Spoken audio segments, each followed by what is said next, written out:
और रमज़ान ही नहीं, जब जब हमारी ईदें आती हैं या जो ख़ास तकरीबात होती हैं इस्लामी माहौल के अंदर, तो दर हकीकत ये सिर्फ़ और सिर्फ हमारे घर की या हमारे मोहल्ले की खुशियाँ नहीं होती, इसमें एक बहुत बड़ा मैसेज होता है। इन दिनों में जब आप ईद मना रहे होते हैं या रमज़ान की रातें गुजार रहे होते हैं या शब-ए मीलाद मना रहे होते हैं, तो पूरी दुनिया की नज़रें तुम्हारी तरफ उठी हुई होती हैं। हर किसी को तुम्हें देखना होता है मुसलमान होता कौन है और मुसलमान कैसा रहता है, और तुम्हें इन हालात में इस्लाम को रिप्रेजेंट करने का सबसे बेहतरीन मौका है। आप रमज़ान में किस तरह से इस्लाम को पेश करते हो, ये आपकी जिम्मेदारी है। दुनिया आपको देख रही है सुबह से शाम तक, बल्कि बहुत सारी जगहों पर जो नेगेटिविटी फैली हुई है तुम्हारे हालात को लेकर, तुम्हारे अखलाक उन्हें पानी पानी कर सकते हैं, उनके तमाम जहन के फतूर को दूर कर सकते हैं। इसलिए कि मेरे अजीजों, इस्लाम एक जिंदा मजहब है। इस्लाम था, इस्लाम है और इस्लाम, इसमें किसी को शक नहीं है। कुरान पाक में भी रब ताला ने फरमाया, युरीदून लियुत्फिउ नूर अल्लाहि बिअफ़वाहिहिम, लोग अपने मुंह के फूंक से अल्लाह का चिराग बुझाना चाहते हैं। वयअबल्लाहु इल्ला अन युतिम्मा नूरह, और अल्लाह तबारक व तआला इस चीज़ को होने नहीं देगा, वो अपने नूर को मुकम्मल करके रहेगा। दूसरी आयत में रब ताला फरमाता है, वल्लाहु मुतिम्मु नूरिही वलौ करिहल काफिरून, अल्लाह ताला अपने इस नूर को, नूर किसको कहा गया है? इस्लाम भी नूर है, कुरान भी नूर है और हुजूर की ज़ात भी नूर है। और इस नूर को रब तबारक व तआला सुबह क़यामत तक कायम रखेगा। वलौ करिहल काफिरून, काफिरों को अगरचे ये बात अच्छी ना लगती हो, किसी को अच्छी लगे ना लगे, लेकिन रब ताला इसको जिंदा रखेगा। पूरी हिस्ट्री अगर आप उठाकर देखें तो इस्लाम पर कभी ऐसा वक्त नहीं आया कि पूरे सफ़े हस्ती से इस्लाम ख़त्म हो गया हो, पूरा का पूरा मिट गया हो और उसके बाद फिर दोबारा इसको जिंदा किया गया हो। ऐसा कभी नहीं हुआ। हाँ, करबला ज़रूर हुआ है, बद्र और हुनैन भी हुए हैं, उहद और खंदक भी हुए हैं, चंगेज़ और ततारियों ने कत्ले आम भी किया है, तारीख में खून बहुत किया गया है, लेकिन कभी ऐसी चीज़ नहीं बता सकते कि पूरा का पूरा इस्लाम धरती से मिटा दिया गया, ख़त्म कर दिया गया। इम्पॉसिबल है, होगा भी नहीं और अब भी नहीं होगा। तो फिर आप सबको डर कर जीने की ज़रूरत क्या है? जब अल्लाह ने कुरान में यह वादा फरमाया कि सुबह क़यामत तक इसको रोशन रखेगा, तो नहीं मरोगे मेरे अजीज। इक्का दुक्का जो कुर्बानियां होंगी वो करबला वालों के सदक़े कबूल कर ली जाएंगे। कुर्बानियां जो होंगी, जो आज पेश की जा रही हैं, लेकिन इस्लाम था और इस्लाम है, इस्लाम रहेगा। इसकी हक्कानियत की बुनियाद पर यह जिंदा रहेगा, मुसलमानों की टोपियों से नहीं। तुम्हारे चलत फिरत की वजह से इस्लाम जिंदा रहेगा ऐसी गारंटी नहीं है। इस्लाम हक मजहब है, वो अपनी हक्कानियत की बुनियाद पर जिंदा रहेगा। कुरान अल्लाह का कलाम है, उसकी हक्कानियत की बुनियाद पर वो जिंदा रहेगा। ये तो हमारा और तुम्हारा इम्तिहान है कि हम इस पर कितने अमल करते हैं, हम इस पर कितने कारबंद रहते हैं, हम इस पर कितना यकीन करते हैं। आपसे मैं ये पूछता हूं, क्या इस्लाम के लिए जितने सीरियस हो आप, जितनी मोहब्बत करते हो, दिलो जान से चाहते हो, तो क्या इस्लाम के लिए आप हकीकत में सीरियस हो, हकीकत में मोहब्बत करते हो? अगर हकीकत में मोहब्बत करते हो तो क्या इस्लाम को अपने घर में भी पसंद करते हो? आप तो बोलेंगे कि हाँ, इस्लाम को मैं घर में पसंद करता हूं। अपनी जात पे इस्लाम को पसंद करते हो? सबसे बड़ी बात है ये जिम्मेदारी की बात है कि जिस चीज से आप मोहब्बत करते हो वो चीज आपके घर में होना चाहिए। तो आप एक नजर जाकर देखें कि मेरे घर में इस्लाम नजर आता है या नहीं, मेरी औरत पर, मेरी बच्चियों पर, मेरी बहनों पर इस्लाम दिखता है कि नहीं दिखता। ये तुम्हारी जिम्मेदारी है। सड़कों पर इस्लाम जिंदाबाद के नारे लगाना और घरों से इस्लाम को दूर करना, ये नाइंसाफी है। यह हम इस्लाम के साथ नाइंसाफी कर रहे हैं। अगर आपको इस्लाम पसंद है तो अपने घर में भी पसंद हो, अपने चेहरे पर भी पसंद हो, अपने लिबास में भी पसंद हो। लेकिन जो दुगली पॉलिसी आप उसको अमल कर रहे हो कि जुबान से इस्लाम के पसंद होने का नारा लगाते हो और जब अमल के मैदान में आए तो किसी और के अमल पर चल पड़ते हो। एक बात याद रखना ऐ नौजवानों, बहुत सारी आज ऐसी हरकतें मैं देखता हूं, ट्रेंड बनता जाता है किसी सेलिब्रिटी को देखना और उसके फैन हो जाना, दुनियावी एतबार से, इस्लामी एतबार से नहीं।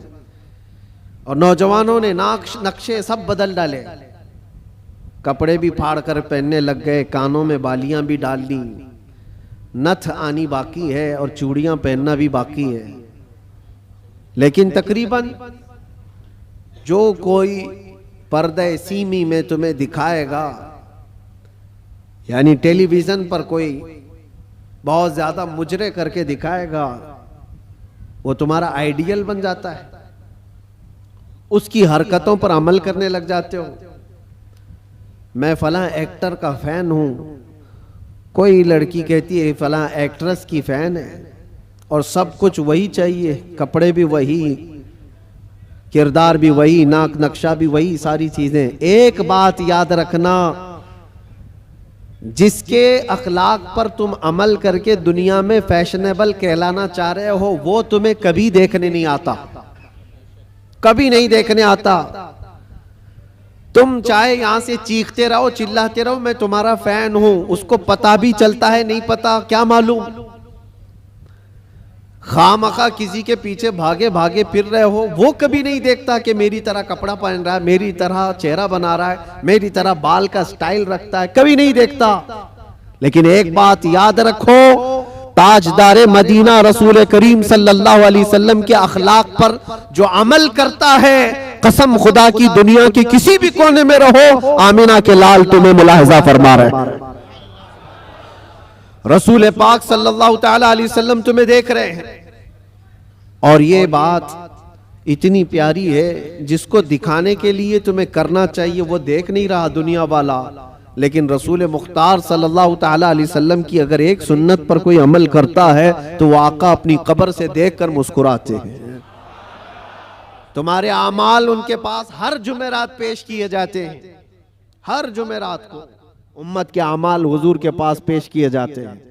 हुजूर पाक सल्लल्लाहु अलैहि वसल्लम फरमाते हैं, मैं अपने हर उम्मती को उसके बाप के नाम से पहचानता हूं, हर उम्मती को उसके बाप के नाम से पहचानता हूं।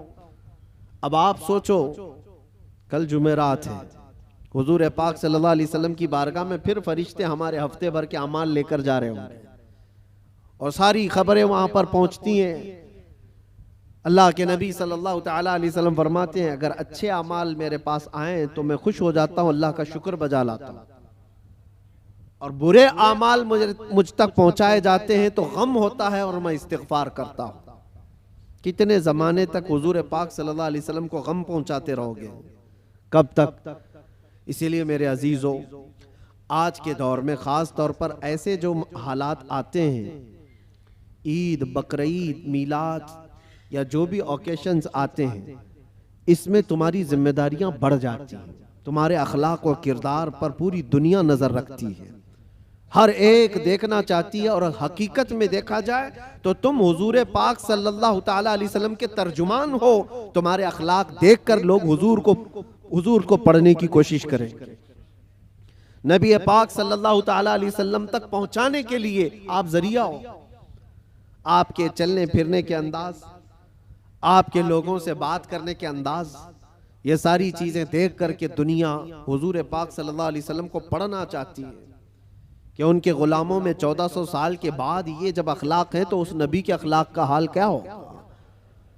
तो तुम्हारी जिम्मेदारी बढ़ जाती है जुबान को पाक करना, लोगों से मुलाकात के अंदाज को बदलना। अजीज़ा ने गिरामी वक़ार, नौजवानों पर आज बहुत सारी जिम्मेदारियां हैं। एक बात मैं आपको बताऊं, एक प्रोपेगेंडा जो फैलाया गया, मुसलमान सख्त होता है और मुसलमान खूनी होता है, कातिल होता है, आतंकी होता है, या फिर लूट मार चोरी, हर तरह की चीजें इसके ऊपर थोप दी गई। यूरोप की दुनिया में भी ये बहुत फैलाया गया है ताकि डर के मारे कोई इस्लाम को पढ़ना भी ना चाहे।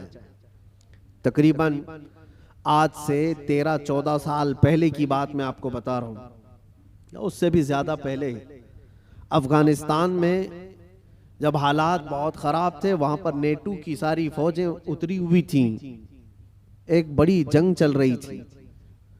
उस वक्त अमेरिका की रहने वाली एक न्यूज रिपोर्टर, लेडी है, औरत है, वो हालात का मुआयना करने के लिए अफगान आई थी। वो कहती है कई दिनों तक मैं अलग अलग इलाकों में जाकर के रिपोर्टिंग करती थी और वापस शाम में अपनी जगह पर आ जाती, अपनी क़यामगाह पर आ जाती। एक बार ऐसा हुआ कि एक इलाके में मैं पहुंची और वहां से तन्हा आ रही थी, तो जो फौजी थे कुछ जो वहां तैनात थे, महीनों से वो जंग के मैदान में उतरे हुए फौजी, लेकिन उस इलाके के फौजी नहीं, नेटो के फौजी, जिसमें तकरीबन 45 कंट्रीज के फौजी थे, यूरोप के सबके। उन फौजियों में से 2 फौजियों ने इसको पकड़ लिया, इस औरत को, और इसके साथ कुछ गलत करने के इरादे से वो एक अंधेरी जगह पर उसको खींच रहे थे, ले जा रहे थे। शाम का वक्त था। इत्तेफाक ऐसा कि 2 नौजवान मस्जिद की तरफ जा रहे थे, मोमिनीन में से 2 नौजवान वहां से गुजर रहे थे। तो वो 2 नौजवानों ने अचानक जब ये हालत देखी कि एक खातून को जोर जबरदस्ती पकड़ करके कुछ लोग घसीट रहे हैं, तो उन्होंने आवाज लगाई और ताकतवर पठान लोग थे, हमला आवर हुए। तो फौजी चूंकि गलत नीयत से उसके साथ बदतमीजी कर रहे थे, छोड़ करके भाग गए जब तक उस औरत के कपड़े उपड़े फटे हुए थे, हालत बुरी थी।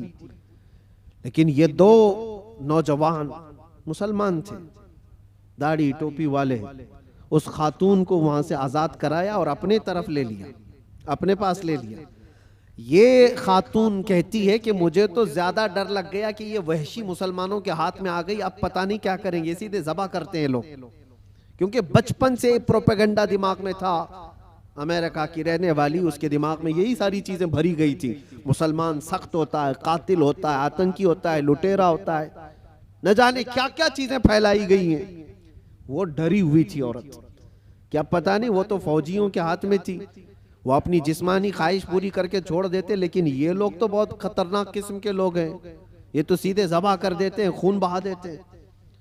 डरी सहमी हुई उन 2 नौजवानों के हाथ में तो आ गई, लेकिन वो 2 नौजवान लेकर गए, एक कमरे में इस खातून को बंद कर दिया और ताला लगा दिया, बंद कर दिया।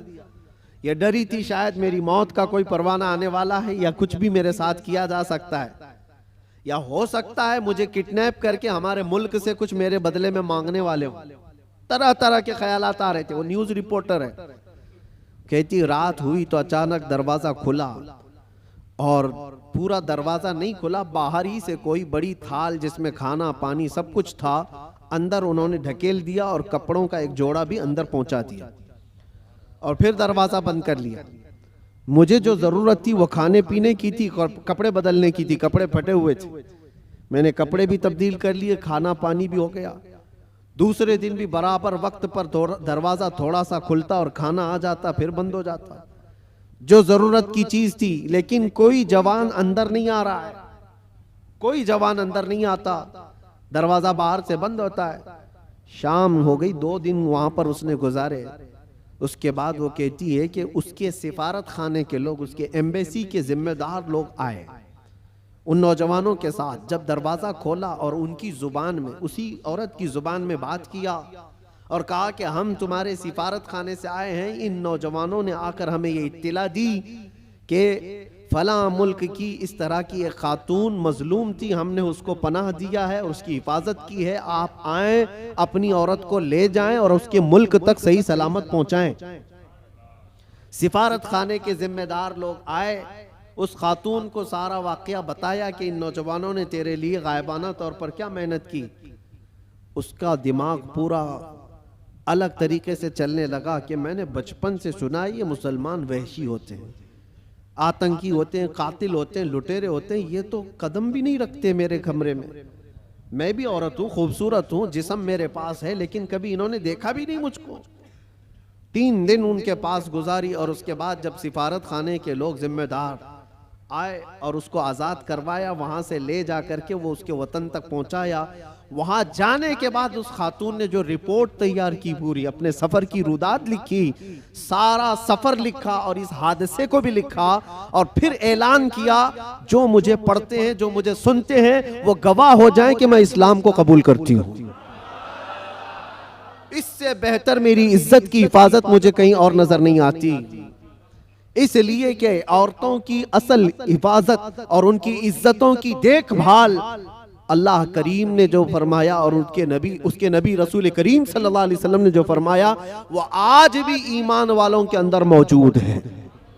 नौजवानों, तुम्हारे अखलाक लोगों के लिए रसूल पाक का तर्जुमानी का काम करते हैं, उनके एम्बेसडर हो आप। और ख़ास तौर पर रमज़ान में आप देखना, कई मोहल्लों में जहाँ तुम्हारी शब्बाशी हो रही होती है, रात की रौनकें, और इस शहर में ख़ास तौर पर जो चकाचौंध रोशनी है, इसको देखने के लिए बहुत सारे लोग आते हैं, बल्कि दूसरे ही ज़्यादा आते हैं। हो सकता है खाने पीने आते हो, मौज मस्ती भी मकसद हो सकती है, लेकिन मेरे अजीजों, इन दिनों में तुम्हारे अखलाक व किरदार बहुत अहमियत के हामिल होते हैं। इस वक्त तुम हुजूर पाक सल्लल्लाहु अलैहि वसल्लम के रिप्रेजेंटेटिव हो। रमजान को इस तरह से गुजार करके दिखाओ कि आज भी हमारे अंदर स्पिरिचुअलिटी, रूहानियत कैसी है। हम खाने पीने के लिए पूरी रात गुजारने वाले लोग ही नहीं हैं। खाना पीना तो जिंदगी का एक छोटा सा हिस्सा है। हम आए हैं यहाँ अपने रब को राजी करने के लिए। इस्लाम का ये अजीम मैसेज और इस्लाम का ये अजीम पैगाम पहुंचाने का जरिया है। कितने ऐसे लोग हैं जो हमसे राब्ता करते हैं। मेरे अजीजों, सच बताऊं, जो हमारे दीन में नहीं है वो प्यासे हैं बहुत सारे लोग, मर्द हजरात भी, औरतें भी, लड़के भी और लड़कियां भी। दूर दराज से वो किसी न किसी तरह से कांटेक्ट करने की कोशिश करते हैं कि हमारी रूह बहुत प्यासी है, हमारी रूह बहुत प्यासी है। और हम अपनी रूह की सैराबी ढूंढते ढूंढते उम्र बिता चुके हैं, लेकिन हमने आपके बयान सुने या फिर इस्लाम की ये सारी चीजें देखी हैं तो रूह को सुकून सा नजर आता है, सुकून सा नजर आता है। उन लोगों को जो आत्मा की शांति कहीं नहीं मिलती, मेरा चैलेंज है वो रब्बे जुल जलाल के सजदे में उन्हें सारा सुकून मिल जाएगा। इसलिए कि बनाया हुआ पालनहार हकीकी का ये जिस्म है, अल्लाह का बनाया हुआ ये जिस्म है। और उसी ने कुरान में ये फरमाया, अला बिज़िक्रिल्लाहि तत्मइन्नुल कुलूब, आगाह हो जाओ, अल्लाह के जिक्र में ही तुम्हारे दिलों का सुकून है, अल्लाह के जिक्र में तुम्हारे दिलों का इत्मीनान है। और ये इत्मीनान करने के लिए तो रमजान है। आप देखना, यहां से उसी आदमी का भागने का मन करता है मस्जिद से जिसका दिल काला हो चुका होता है, जिसका दिल पत्थर से सख्त हो गया हो। वो गिन रहा होता है, घड़ी की सुइयां देख रहा होता है कि कब उठूं यहां से भागूं। लेकिन जिसका दिल अल्लाह से लग गया है वो तो जोहर के बाद असर का इंतजार कर रहा होता है। क्योंकि हदीस पाक में हुजूर सल्लल्लाहु अलैहि वसल्लम ने ये फरमाया है कि 7 लोग ऐसे हैं जिनको क़यामत के दिन भी अल्लाह अपने अर्श का साया अता फरमाएगा। वो 7 लोगों में से एक ऐसा आदमी है, रजुलुन तअल्लक़ क़ल्बुहु बिल मसाजिद, ऐसा आदमी जिसका दिल हमेशा मस्जिद में लटका हुआ रहता है। दिलों का सुकून रब्बे जुल जलाल के हुजूर है और ये पूरी दुनिया को बताने की भी जरूरत है। आज नफसा नफसी का दौर है, मादियत परस्ती है। लोग आज चाहे वो जितने भी चमत्कार देख करके भागे, लेकिन मेरा एक यकीन है मेरे अजीजों, रूह का सुकून उन्हें कहीं नहीं मिलता। पैसे भी बर्बाद किए हुए बहुत सारे लोग हैं, दौलत को बेहिसाब खर्च करके अपना आराम ढूंढने वालों को भी मैं जानता हूं, लेकिन फिर भी उनको वो रूहानी सुकून नहीं मिलता। क्योंकि हमें यकीन है कि ये पूरी जो बॉडी है, ये पूरा जो जिस्म है, किसी और ने नहीं बनाया, अल्लाह रब्बुल इज्जत ने बनाया, और वही बेहतर जानता है। और उसी की तरफ से अगर कल्ब को सुकून मिला तो मिल सकता है, बाकी कोई ताकत तुम्हें सुकून नहीं दे सकती, कोई ताकत नहीं। कोरिया का एक शख्स बहुत मालदार, बल्कि मैं आपको बताऊं, मुल्क का ऐसा मालदार जो मुल्क की हुकूमतें बदल देता है। मैं पूरे नाम के साथ तफसील में नहीं जा रहा हूं, लेकिन वो एक बहुत बड़ी मोबाइल कंपनी का मालिक, पूरी दुनिया को मोबाइल पहुंचाया, सारी चीजें किया, लेकिन उसका आखिरी वक्त आप अगर मुताला करोगे तो बेचारा ऐसा बिस्तर पर आ गया कि एक रोटी उसके हलक में नहीं जा पाती थी। उसका बेटा उसकी जगह लिया, लेकिन डॉक्टर्स की जो फीस बताई जाती है ना, जो खर्चा होता है, वो एक एक डॉक्टर को पर डे वो लोग 1 करोड़ रुपए खर्च करने को तैयार थे कि कोई इसको बिस्तर से उठाए बिठाए, माल की कोई कमी नहीं, समंदर जैसा उनके पास पैसा, उनका हिसाब ना हो, बेहिसाब। लेकिन एक शख्स को बिस्तर से उठाने के लिए वो सारी दौलत खर्चा करने को तैयार है, लेकिन कोई डॉक्टर 4 साल तक उस बंदे को उठा नहीं सका। वो कोमा की हालत में रहा। जिस हालत में रहा, 4 साल के बाद करोड़ों की फीस लेकर डॉक्टरों ने हाथ उठा दिया और कहा यह हमारे बस का काम नहीं है, खत्म हो चुका है।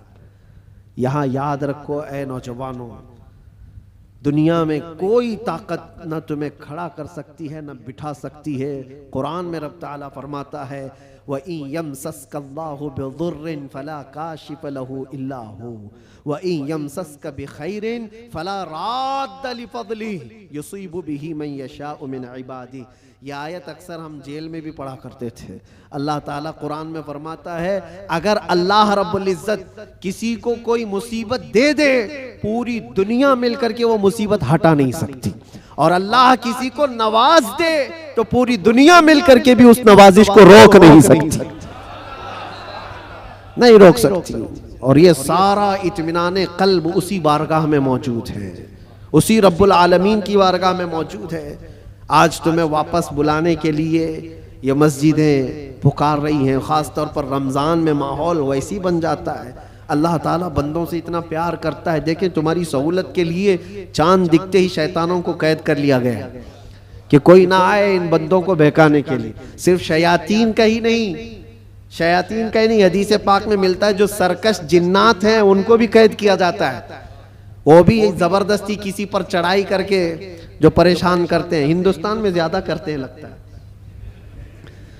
क्योंकि ये जो आसेब आते हैं, क्योंकि बाबा यहाँ ज्यादा है तो जिन्नात भी यहाँ ज्यादा है, क्योंकि हर गली में किसी बाबा की दुकान है, और जिन्नात भी यही सोच करके ही आते होंगे कि इनका धंधा चलने लगे यहीं से। बाकी मुल्कों में तो बहुत कम नजर आते हैं। दूसरे मुल्कों का भी हमने सफर किया है, वहां आसेब ज़दा लोग, जिन्नात जिनके ऊपर आकर के परेशान करते हैं, ऐसे पेशेंट, ऐसे मरीज बहुत कम दिखते हैं। वो मुझे अभी तक पता नहीं वजह क्या है कि जिन्नात हिंदुस्तान में ज्यादा क्यों है, जो लोगों के ऊपर चढ़ते हैं, सवार होते हैं।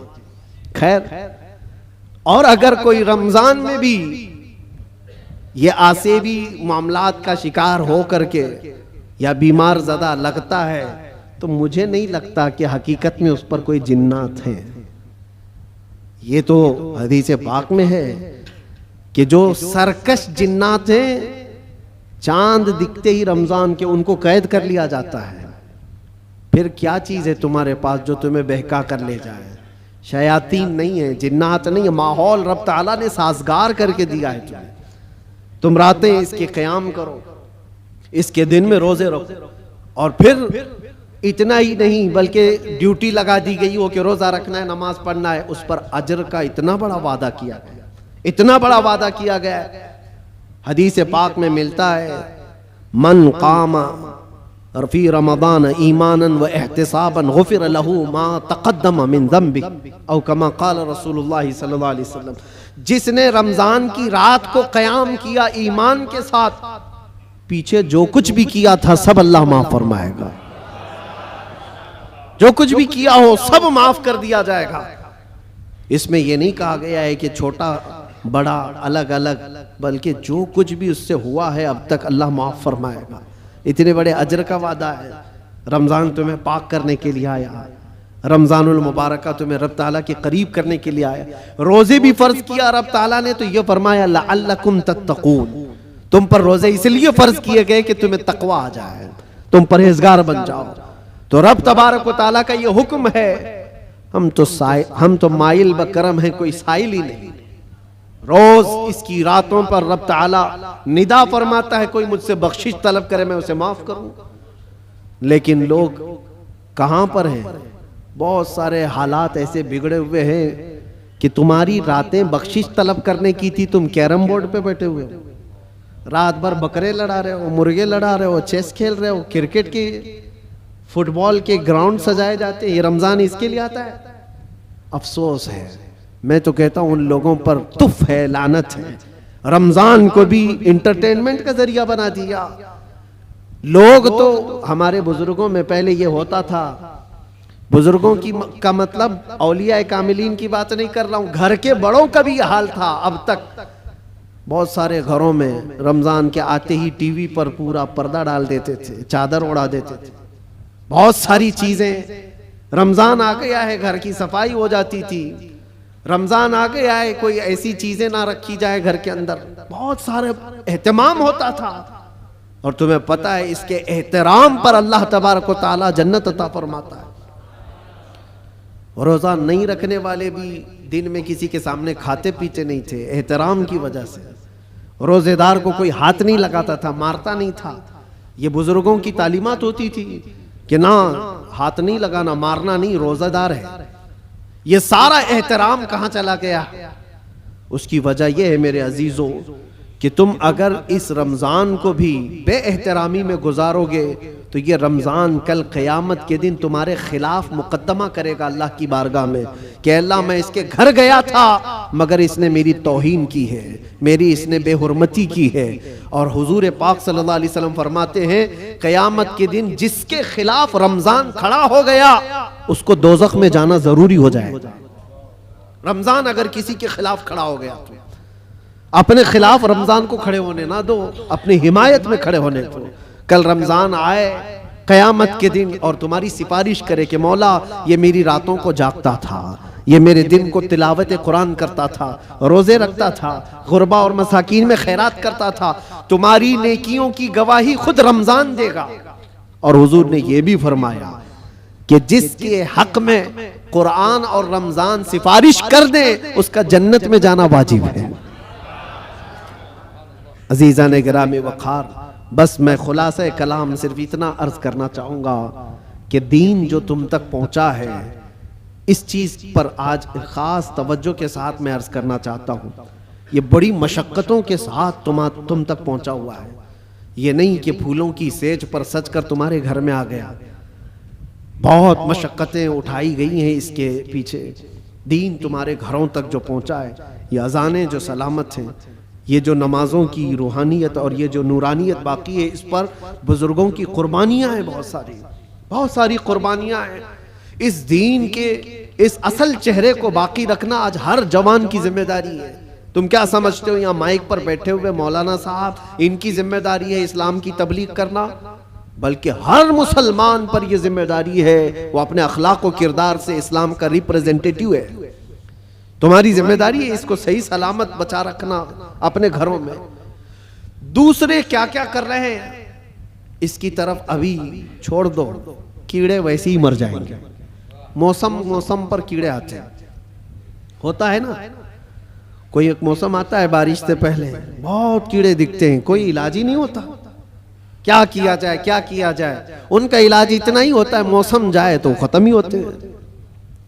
वैसे ही इस्लाम के मुतालिक, कुरान के मुतालिक, नबी पाक सल्लल्लाहु अलैहि वसल्लम की ज़ात के मुतालिक हर्जा सराई करने वाले, दुश्मनी पैदा करने वाले हर ज़माने में आते हैं, लेकिन उनका एक ख़ास मौसम होता है। उसके बाद फिर इस्लाम उसी आबो ताप के साथ चमकता रहता है। इस्लाम वैसे ही चमकता रहेगा। ना इसको चंगेज हिला पाया, ना इसको हलाकू हिला पाया, ना इसको बड़े बड़े ताकतवर हिला पाए। 50 लाख लोगों का जिसने कत्ल किया, चंगेज वगैरह जो तारीख आप देखें, 50 लाख से ज्यादा लोगों का कत्ल जिन्होंने किया, यही सोच करके किया था ना इस धरती से पूरा मिटा दिया जाए, सफ़हस्ती से खत्म कर दिया जाए। हैरत की बात है, जिस फौज ने बगदाद पर हमला किया था वही फौज दायरे इस्लाम में दाखिल हुई थी।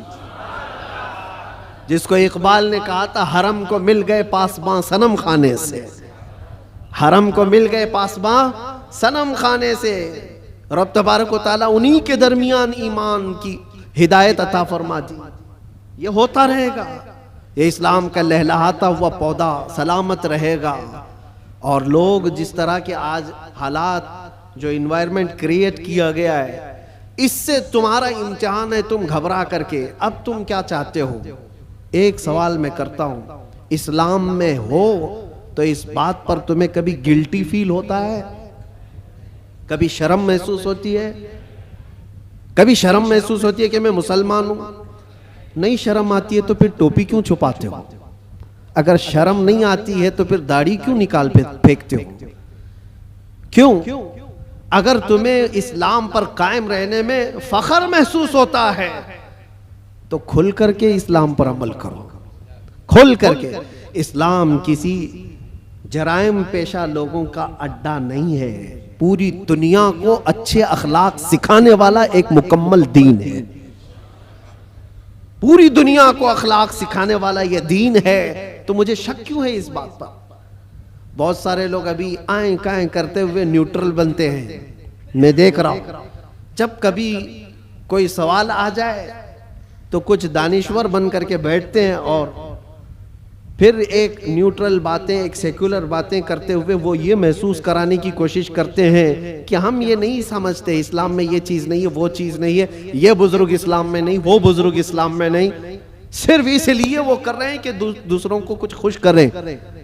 उन बेवकूफ़ों को मैं बताना चाहता हूं जो कुर्सियों पर बैठकर डिबेट करते हैं और सेकुलर बनने की कोशिश करते हैं। याद रखो, तुम अपनी नाक काट करके भी नीचे रखोगे तो वो कभी राजी नहीं होने वाले, कभी राजी नहीं होंगे।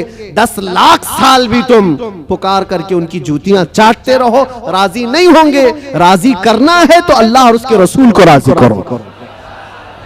हम जिसके लिए दुनिया में आए हैं, हम जिसके लिए दुनिया में आए हैं, हमें अल्लाह तबारक व तआला ने हुक्म क्या फरमाया? वमा उमिरू इल्ला लियअबुदुल्लाह मुखलिसीन लहुद्दीन। लोगों को यह हुक्म नहीं दिया गया मगर सिर्फ इतना कि इबादत करें तो सिर्फ अल्लाह की रजा के लिए, लोगों को दिखाने के लिए नहीं। वो कभी दुनिया राजी नहीं होगी यार, एक बात याद रखिए, कभी राजी नहीं होगी। तुम चाहे जिस तरह के भी बन जाओ, दुनिया तुमसे राजी नहीं होगी। हम बचपन में एक चीज पढ़ते थे, एक शोहर और बीवी गधा लेकर जा रहे थे। शोहर अपनी बीवी को बिठाया गधे पर और लेकर चल रहा था। बेचारा लेडीज फर्स्ट वाले फार्मूले पर अमल कर रहा था कि पहले औरतों को होना चाहिए, लेकिन मोहल्ला छोड़ने वाला थोड़ी ना है। कट्टे पे बैठे हुए सब कमेंट पास करने लगे, जोरू का गुलाम जा रहा है, बीवी का गुलाम जा रहा है। एक हकीकत चीज है। और ये सुन करके उसको बहुत बुरा लगा और उसकी औरत को उतार दिया, तू उतर जा, मैं बैठूंगा। वो बैठ गया, औरत उसका रस्सी पकड़ करके चलने लगी। आगे गया था, दूसरे मोहल्ले वालों ने पुकार कर कहा, जालिम आदमी औरत को चला रहा है, खुद बैठा हुआ है। उसके बाद उसने कहा कि रहने दो, दोनों बैठ जाते हैं। दोनों बैठ गए तो तीसरा एक मोहल्ला आया और कहा, कितने जालिम है, एक सवारी है, दो बैठे हुए हैं। वो बेचारा गधा झुका जा रहा है, उस पर रहम नहीं करते लोग। कहा कि दोनों उतर जाते, खाली लेके चलते। चौथे मोहल्ले वालों ने कहा, पागल लोग हैं, सवारी है फिर भी चल के जा रहे हैं, करे तो क्या करे आदमी। एक बैठे तो लोगों को तकलीफ, दो बैठे तो लोगों को तकलीफ, ना बैठो तो तकलीफ। ये कोई एक लतीफा नहीं, दुनिया का मिजाज यही है। तुम टोपी पहनो तो तकलीफ, दाढ़ी रखो तो तकलीफ, सब निकाल कर नंगे फिरो तो भी तकलीफ। दुनिया कभी तुमसे राजी नहीं होती। हाँ, एक फार्मूला याद रखो, जैसे हो तैसे हो, फटे पुराने कपड़े ही क्यों ना हो, एक सजदा करो मौला राजी हो जाता है। एक सजदा करो मौला राजी हो जाता है। इसी को इकबाल ने कहा था, वो एक सजदा जिसे तू गिरा समझता है, 1000 सजदों से देता है आदमी को नजात। जगह जगह झुकने से तो बेहतर है, लोगों को राजी करने से तो बेहतर है कि मौला को राजी करो। इसलिए कि कुरान में क्या पढ़ा है आपने, इन्ना लिल्लाही व इन्ना इलैहि, जिसका तर्जुमा क्या होता है, हम अल्लाह के लिए हैं और अल्लाह ही की तरफ लौटने वाले। हर मरने वाले के देख करके पढ़ते हैं कि नहीं पढ़ते? इसका मतलब क्या है, हम अल्लाह ही के लिए हैं और अल्लाह ही की तरफ लौटने वाले। कुरान में कितनी जगह अल्लाह ने फरमाया, व इलैहि तुरजऊन व इलैहि नुशूर, तुम उसी की तरफ फेरे जाओगे, उसी की तरफ जमा किए जाओगे। जब तुम्हारा अकीदा ये है कि जाना एक ही जगह है, तो ऐरे गहरे नत्थु खेरे को मनाने की क्या जरूरत। जिसकी बारगाह में सारा फैसला होना है उसी को राजी करते हैं, और वो राजी बहुत जल्दी होता है। दुनिया जल्दी राजी नहीं होती। इनके साथ क्या क्या नहीं करते हैं। हमने देखा है, बेचारे 40-40 साल पार्टी में थे, उसके बाद फिर निकाल कर उनको फेंक दिया गया और उनको पता नहीं कौन सी मंडली में बिठा दिया गया। ये दुनिया है, तुम्हारी खिदमतों को नहीं देखती। एक दिन अगर तुमसे कोई बुराई हुई तो पिछले 40 सालों पर पानी डाल दिया जाता है। और वो रहमान है, वो रहमान है, जिसकी एक मिसाल मैं आपको बताऊं। मसनवी शरीफ में मौलाना रोम फरमाते हैं, जन्नतुल बकी में एक 80 साल का बूढ़ा रो रहा था। कौन था ये? बांसुरी बजाता था, लोगों को अपनी सुरीली आवाज से बजा बजा करके धुन में मस्त करता था। इस पर लोग उसको पैसे देते थे। जिंदगी पूरी गुजरी इसी में, ये बजाने में। और जब बांसुरी बजाता था तो बेहतरीन लय थी उसके पास, बेहतरीन तर्ज थी, और उस पर लोग वाह वाह करते थे, पैसे देते थे। लेकिन कब तक बजाएगा? जब बूढ़ा हुआ तो सांस फूलने लगी, अब वो लय टूट जाती थी, भद्दी लगने लगी। लोग तो सुनते भी नहीं थे, उल्टी सीधी बातें करते थे कि बूढ़ा हो गया, अभी ये बजाता है, इससे तो होता भी नहीं है। लेकिन बेचारे के पास उसके अलावा कोई फन था भी नहीं।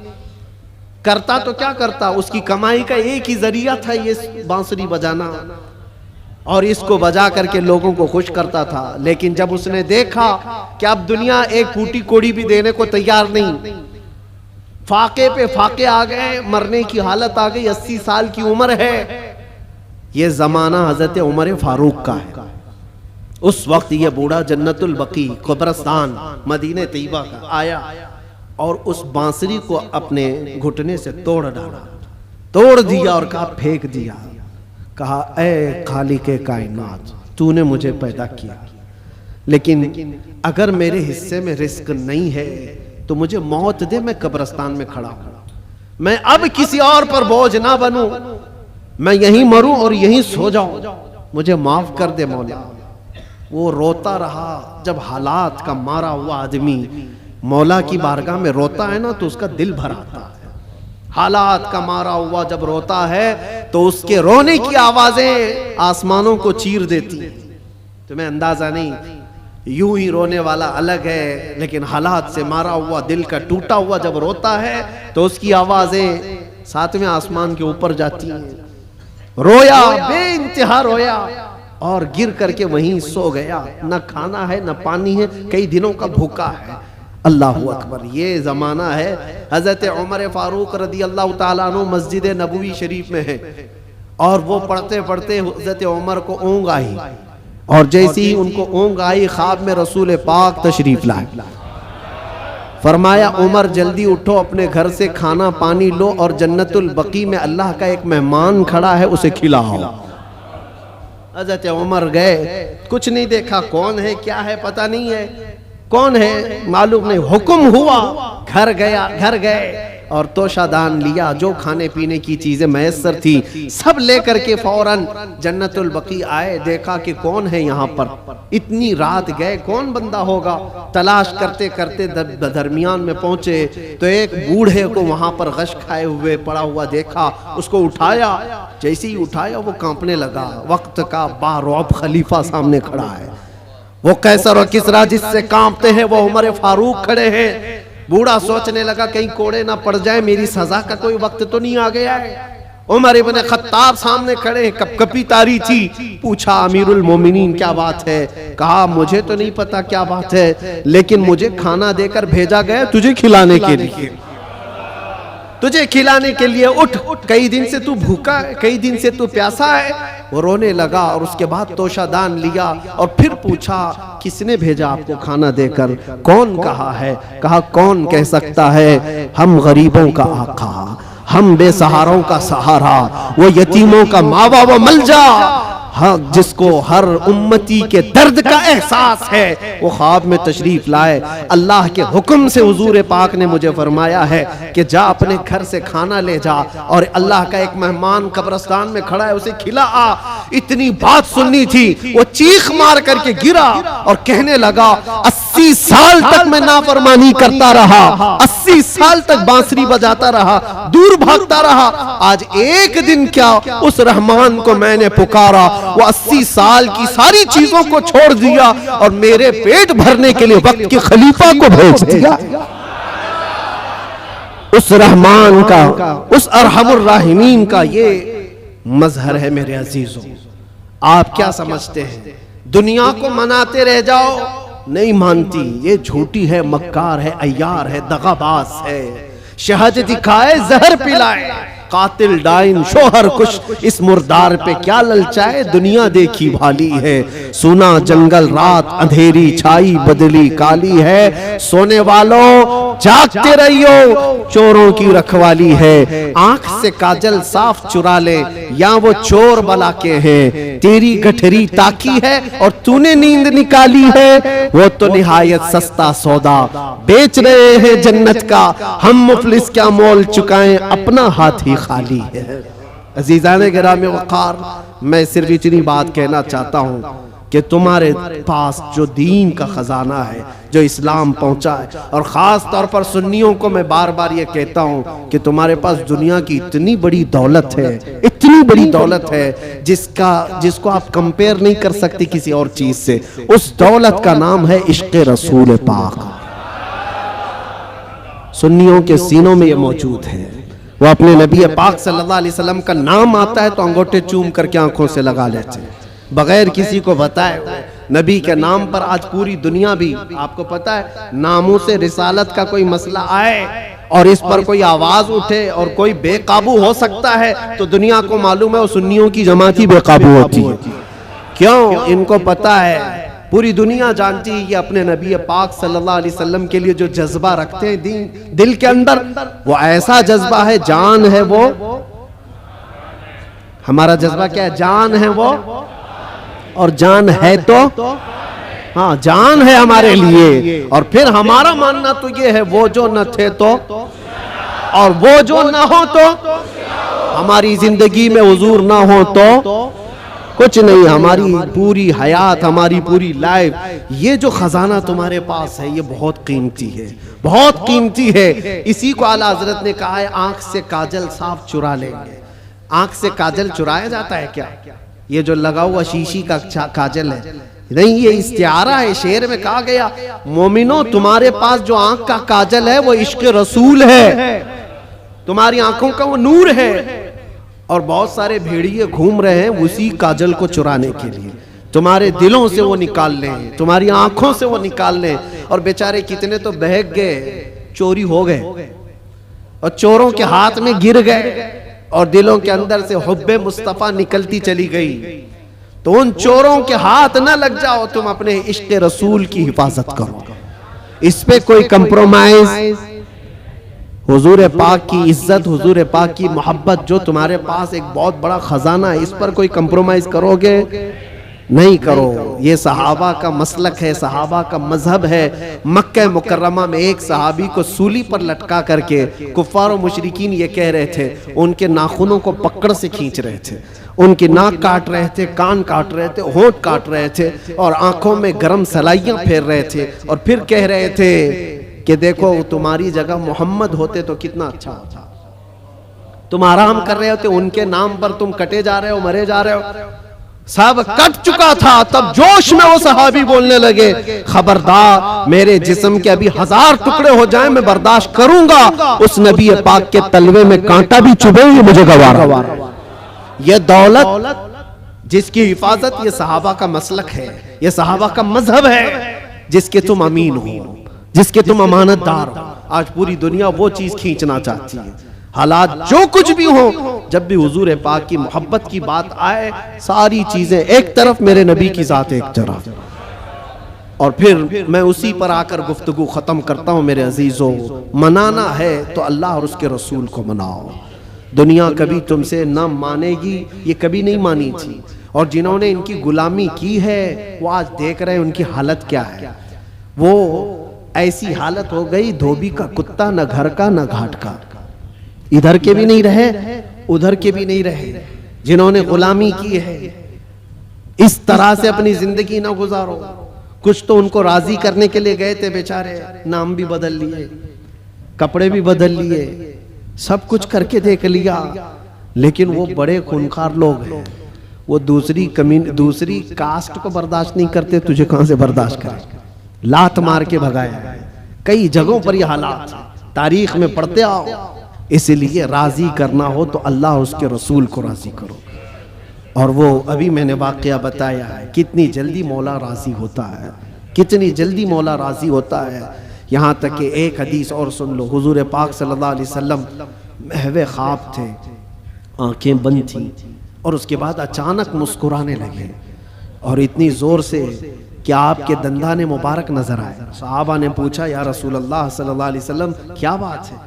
तो हुजूर ने फरमाया, अल्लाह करीम एक मिसाल में मुझे बयान फरमा रहा है। क्या चीज है? हुजूर फरमाते, मैं तुमसे पूछता हूँ, सहरा में कोई आदमी अपनी ऊँटनी लेकर साजो सामान के साथ जा रहा हो, सहरा डेजर्ट में, और डेजर्ट का हाल ऐसा होता है कोई रास्ता ही नहीं मिलता, अगर भटक गया तो मौत भी हो जाती है, जिसको मौजे सुराब कहते हैं। हर तरफ चमकता हुआ पानी दिखता है और जहाँ जाता है वो रेत होती है, बालू होती है, और इसी भटकने के आलम में उसकी मौत भी हो जाती है। बहुत सारे सहरा की मौत अरब वाले जानते हैं। हुजूर पाक सल्लल्लाहु अलैहि वसल्लम साहबा से पूछते हैं, अगर कोई बंदा सहरा का सफर कर रहा है, साथ में खाना पानी और ऊँटनी साथ में सफर के सवारी है, लेकिन बीच रास्ते में एक जगह पहुंचा जहां उसे नींद आई और सो गया, उसकी ऊँटनी भी गायब और उसका साजो सामान भी खत्म। जब उठा तो परेशान। अब ये अरब के लोग बेहतर जानते हैं, सहरा में किसी के खाना पानी खत्म हो जाए, सवारी चली जाए तो उसका क्या हाल।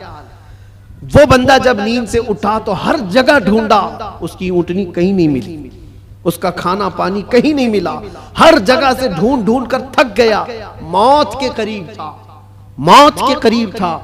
फिर अचानक उसको नींद लगी। एक दिन गुजरा कि 2 दिन, जो भी है, मौत के करीब था, नींद आ गई। थोड़ी देर के बाद आंख खुली तो उसकी ऊँटनी भी सामने है, खाना भी सामने।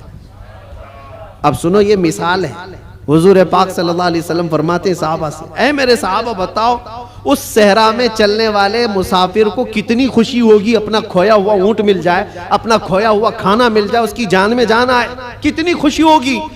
साहबा कहते हैं, या रसूल अल्लाह, उसकी जिंदगी की सबसे बड़ी खुशी है वो कि मौत के मुंह में जा चुका था, लेकिन वापस उसका खोया हुआ ऊँट भी मिला, खाना भी मिला। उसकी खुशी को तो कोई नहीं पहुंच सकता।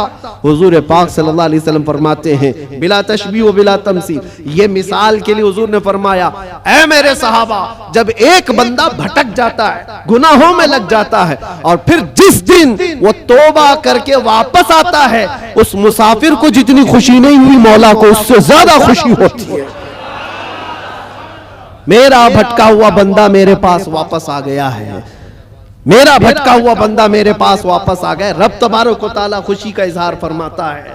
इसलिए ऐ नौजवानों, रब तबारक व तआला की रहमत तो तुम्हें थामने के लिए हमा वक्त है, हमा वक्त तैयार है। लेकिन आप इससे दौड़े दौड़े भाग करके इन रातों को अगर कैरम में, मुर्गे लड़ाने में, बकरे लड़ाने में और दुनिया भर के एंटरटेन में गुजारते हो तो ये कितनी बड़ी बदनसीबी है। उस रब तबारक व तआला के हुजूर हाजिर होकर के अपनी बख्शिश तलब करो। बस इसी के साथ मैं खात्मा करता हूं अपनी गुफ्तगू का। और एक बात, इस्लाम और दीन जो तुम्हारे घरों में, इसकी हिफाजत तुम्हारे कंधों पर है। हर घर में जिम्मेदारी है, अपने बच्चों को यह सिखा करके जाओ दीन हमारे घर में जो आया है वो इंटरनेट से नहीं आया है। ये बुजुर्गाने दीन का फैज और करम है जो हम तक ये दीन पहुंचा है। उनके तौर तरीकों को जिंदा रखो। ये जो हमारी मस्जिदों में गाहे बगाहे ये प्रोग्राम है, रात के रमजानुल मुबारक की ताक कराते हैं, शबे मीलाद, जो भी है, ये दीन का चेहरा बाकी रखने की कोशिश की गई है। इसको जिंदा रखना हमेशा, इसलिए कि इंटरनेट पर भी बहुत सारे चोर आए हुए हैं, नए नए चीजें ला करके तुम्हारे ईमान को लेना चाहते हैं। आंख से काजल साफ चुरा लेंगे और ऐसे बहुत आए, हदीस नंबर ये, हदीस नंबर ये, हदीस नंबर ये, आयत नंबर ये, आयत नंबर ये, आयत नंबर ये। साहब ने नौजवान को ऐसा लगता है क्या रेफरेंस देता है, कितना दिमाग है इसका। उससे ज्यादा दिमाग तो वो मेडिकल स्टोर पे खड़ा हुआ बंदा है जिसको हर दवाई पता है कहाँ रहती है, चिट्ठी देखा सीधे जाके लाके देती, उसका काम है, वो उसमें माहिर है। इस तरह से अगर किसी को सिर्फ और सिर्फ ये देख रहे हो कि सिर्फ रेफरेंस देता है, नंबर बोलता है, तो इसका मतलब ये नहीं है कि वो पूरे दीन का रिप्रेजेंटेटिव है। जरूरी नहीं, तुम तक जो दीन पहुंचा है मैं यार ये देखना कि अगर गौसो ख्वाजा की मोहब्बत सलामत है, अगर सहाबा व ताबईन की मोहब्बत सलामत है तो ये दीन का सही रास्ता है। इसलिए कि रब तबारक व तआला ने भी यही फरमाया है, दुआ यही करो उस रास्ते पर अल्लाह हमें चला जिस पर चलने वालों पर तूने इनाम नाजिल फरमाया। इनाम किस पर नाजिल हुआ है? सिद्दीक अकबर पर हुआ है, फारूक आजम पर हुआ है, उस्मान गनी पर हुआ है, हैदर कर्रार पर हुआ है, हसनैन के रास्ते पर चलने वाले पर इनाम नाजिल हुआ है। वो सहाबा ताबईन औलिया कामिलीन के रास्ते पर चलने वालों पर इनाम नाजिल हुआ है। उसी रास्ते का नाम गौस का रास्ता है, उसी रास्ते का नाम गरीब नवाज का रास्ता है, उसी रास्ते का नाम मसलक आला हजरत है। इससे इधर उधर आए बाएं ना करना। अल्लाह सलामत रखे दीन पाक को और इश्क़ रसूल को अपने घर में महफूज रखना है तो इस रास्ते की हिफाजत करो, इस रास्ते की हिफाजत करो, इस चेहरे की हिफाजत करो। अल्लाह करीम कहने सुनने से ज्यादा हमें अमल की तौफीक अता फरमाए। जिंदगी ये नहीं किसी की किसी के लिए, जिंदगी है नबी की, ना समझ मरते हैं जिंदगी के लिए, जीना मरना है सब कुछ। लब्बैक या रसूल अल्लाह, लब्बैक या रसूल अल्लाह, लब्बैक या रसूल अल्लाह।